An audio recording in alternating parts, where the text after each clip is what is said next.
கர்த்தருக்கு மகிமை உண்டாவதாக. இன்று பரிசுத்த வேதாகமத்தை குறித்து பார்ப்போம். வேதாகமத்தில் இருக்கும் ஒவ்வொரு வார்த்தையும் நம் உள்ளத்தை சுத்திகரிக்கும். ஆண்டவரோடு நெருங்கி ஜீவிக்கவும் நம் வாழ்க்கையை சந்தோஷமாக வைத்து கொள்ளவும் அது பிரயோஜனமாக இருக்கும். நம் பிரச்சனைகள், குழப்பங்கள், சோதனைகளிலிருந்து விடுதலை பெற தேவனுடைய வார்த்தை நம்மை ஆற்றி தேற்றி அரவணைக்கும். இது நம்மை உற்சாகப்படுத்தும், உயிர்ப்பிக்கும் வாக்குத்தத்த வசனங்களாக இருக்கிறது. அது இன்று உலகில் மிக பரவலாக வாசிக்கப்படும் ஒரு புத்தகமாக இருக்கிறது. அதிகமான எதிர்ப்புகளின் மத்தியிலும் அதை அழிக்கும்படியான சத்துருக்களின் பல முயற்சிகளின் மத்தியிலும் அது அழிக்கப்படாது தொடர்ந்து நீடித்திருப்பது மட்டுமல்ல, முழு உலகத்திலும் மிக விரைவான மதிப்பு பெற்றதாக திகழ்ந்து வருகிறது. வேதாகம் பழைய ஏற்பாட்டில் 39 புத்தகங்களும் புதிய ஏற்பாட்டில் 27 புத்தகங்களும் கொண்டன. 66 புத்தகங்கள் உடையதாக இருக்கிறது. இப்புத்தகங்களில் சிலவற்றை ஆக்கியோர் யார் என்பது பற்றி சிலர் சந்தேகங்கள் எழுப்பி இருப்பினும் சுமார் 40 பேர் இப்புத்தகங்களை எழுதியதற்கு பொறுப்புள்ளவர்களாய் இருக்கின்றனர். இப்புத்தகங்கள் வாழ்க்கையின் பல்வேறு நிலவரங்களிலிருந்தவர்களால் எழுதப்பட்டவையாகும். பேதுரு மீன் பிடிக்கிறவராய் இருந்தார்.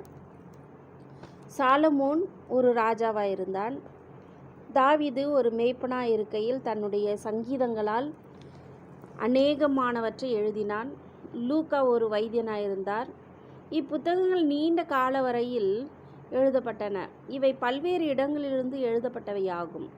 உதாரணமாக, நியாயப்பிரமாண புத்தகங்கள் வனாந்தரத்திலும், அப்போஸ்தலர் பவுலின் நிருபங்களில் சில சிறைச்சாலையிலும் வைத்து எழுதப்பட்டன. வேதாகமத்தின் ஒவ்வொரு வார்த்தையும் தேவ ஆவியினால் அருளப்பட்டதாயும் முக்கியம் வாய்ந்ததாயும் எல்லா காலங்களுக்கும் பொருந்தக்கூடியதாயும் இருக்கிறது. பழைய ஏற்பாட்டின் புத்தகங்கள் புதிய ஏற்பாட்டின் புத்தகங்களைப் போலவே ஒவ்வொரு கிறிஸ்தவனுக்கும் முக்கியமானவைகளாய் இருக்கின்றன. கர்த்தராகிய இயேசு தாமே தம்முடைய போதனைகளில் அடிக்கடி பழைய ஏற்பாட்டு வசனங்களை மேற்கோளாக எடுத்து கூறியிருக்கிறார்.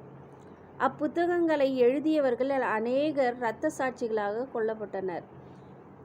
வேதாகமத்தை மொழிபெயர்த்த அநேகர் தங்கள் கிரியைகளின் நிமித்தம் கொல்லப்பட்டனர். இன்று நம் கரங்களில் இருப்பது அநேக பரிசுத்தவான்களின் இரத்தத்தினால் எழுதப்பட்டதும் பாதுகாக்கப்பட்டதுமான இந்த விலையேற பெற்ற புத்தகமாகும். அதனால் வேதாகமத்தை ஒரு கதை புத்தகம் போல நாம் வாசிக்கக்கூடாது. வேதாகமும் தேவனிடத்திலிருந்து மனுஷனுக்கு எழுதப்பட்ட ஒரு கடிதமாகும். வேதாகமத்தின் ஒவ்வொரு வசனத்திலும் மறைக்கப்பட்ட தூதுகள் உள்ளன. அவற்றை கண்டறிந்து கொள்ளும்படி நாம் அவற்றை கவனத்துடன் ஜெபத்துடனும் வாசிக்க வேண்டும். கர்த்தருக்கு ஸ்தோத்திரம்.